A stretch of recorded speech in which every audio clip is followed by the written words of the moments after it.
Isang mabiyaya at masaganang araw po sa atin lahat. Welcome back po dito sa ating YouTube channel, Tagapanood TV. Halaka!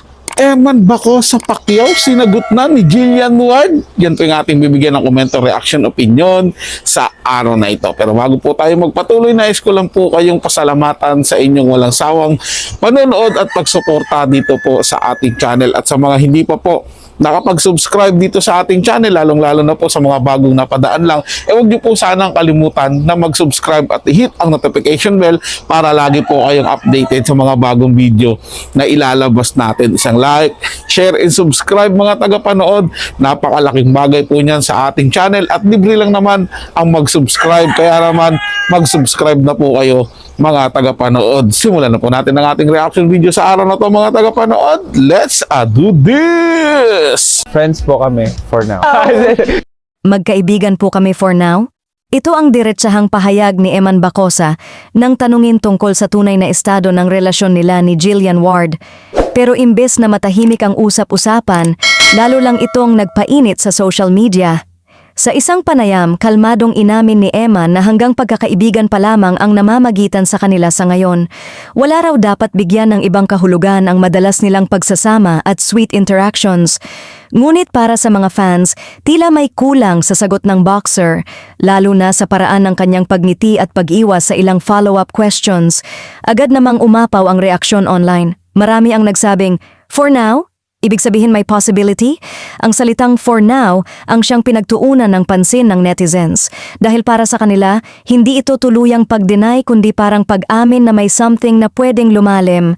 Hindi rin nakatulong ang mga kumakalat na video at photos kung saan kitang-kita ang natural na closeness ng dalawa. Ayon sa ilang observers, mahirap daw i-fake ang ganong level ng comfort at chemistry.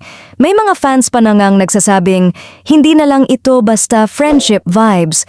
Samantala, may ilan namang mas maingat at nagsasabing, baka talagang magkaibigan pa lamang sila at ayaw lang madaliin ang mga bagay-bagay, lalo na't parehong nasa peak ng kani-kanilang career. Si Jillian ay patuloy na busy sa showbiz projects habang si Eman ay nakatuon sa kanyang training at laban sa ring. Pero sa mundo ng showbiz, alam ng marami na minsan ang magkaibigan lang ang unang hakbang bago ang mas seryosong pag-amin. Kaya naman hindi mapigilan ng fans ang kiligin at maghintay sa susunod na kabanata ng kanilang kwento. Habang wala pang opisyal na confirmation ng pagiging more than friends, isang bagay ang sigurado, hindi basta-basta naniniwala ang kanilang supporters na hanggang friendship lang ito. Para sa kanila, ramdam ang espesyal na koneksyon. At baka nga, timing na lang ang hinihintay. Para sa akin mga tagapanood, mas okay din ako doon sa sinabi na dapat hindi minamadali. Tama lang yun. Dapat wag nilang madaliin. I-enjoy nila yung kung anong meron sila ngayon. Diba? Enjoy nila kasi nasa peak na sila ng career nila eh. Para ano naman, para kahit pa paano ano naman yung security ng kanilang future napaghahandaan nila. Kasi siyempre kapag pumasok sila dyan sa relationship tapos dahil nga nasa peak sila ng career nila and then naging busy sila sa kanya-kanya nilang career tapos parang biglang nawalan ng gana, baka mauwi lang sa pagkasayangan lahat. Kaya dapat enjoyin lang nila muna yung ganyan, yung lalim ng friendship nila para di ba alam niyo na yung ibang relasyon kasi bigla na lang naumay, bigla na lang nawala sa una lang okay tapos biglang nagkasawaan. So mas mainam na hinay-hinay lang pagkakaibigan para mas lumalim pa yung kanilang samahan na dalawa. And pag talagang ready na sila at tingin nila na yun na yun, tsaka nila pasukin yung malalim na relasyon. Para sa akin yun mga tagapanood, hindi naman natin sila mapagbabawalan kung talagang andun sila sa peak na gusto na talaga nilang ipagsigawan na mahal nila yung isa't isa.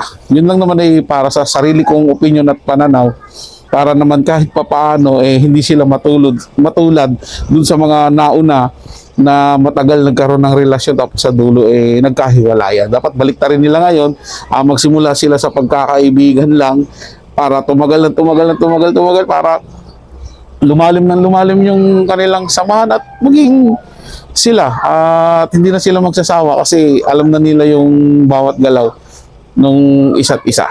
Kaya mga tagapanood, ano ang masasabi nyo rito at makomento nyo?